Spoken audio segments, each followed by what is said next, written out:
चीनच्या बेजिंग शहरात महाराष्ट्राच्या हिरकणीनं आपल्या जिगरबाज परफॉर्मन्सनं साऱ्या भारतीयांशी मान उंचावली आहे। साताऱ्याच्या ललिता बाबर आंतरराष्ट्रीय अॅथलेटिक्स चॅम्पियनशिपमध्ये 3000 मीटर स्टीपल चेस शर्यतीत पहिल्या 10 मध्ये स्थान मिळवून इतिहास रचलाय। ललिताला या स्पर्धेत पदक कमावता आलेलं नाही, पण तिच्या जिगरबाज परफॉर्मन्सनी उपस्थितांची मनं मात्र जिंकली। विशेषतः भारतीय चमूचा उत्साह वाढवण्यासाठी ललिताच्या या परफॉर्मन्स मोठा हातभार लागलेला आहे। एकूण 15 जणांनी फायनलमध्ये धडक मारली होती। ललितानं सोमवारी झालेल्या क्वालिफाईंग राऊंडमध्ये या आधीचा राष्ट्रीय विक्रम मोडीत काढला होता, त्यामुळे तिच्याकडून पदकाची अपेक्षा होती। एकूण 8 फेऱ्यांच्या अंतिम शर्यतीतल्या 6 फेऱ्या जगातल्या सर्व धावपटूंच्या जवळपास 20 ते 30 मीटर पुढे धावत होती, पण 7व्या फेरीत उडी मारताना तिचा अंदाज चुकला आणि ती मागे पडली। पण ललितानं धीर सोडला नाही।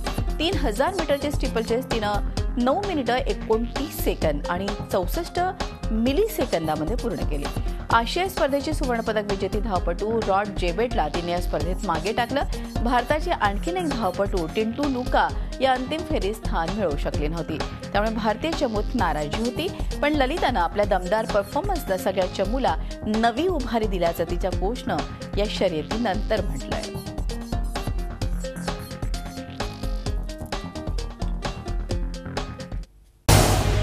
झी 24 तास रहा एक पाऊल पुढे।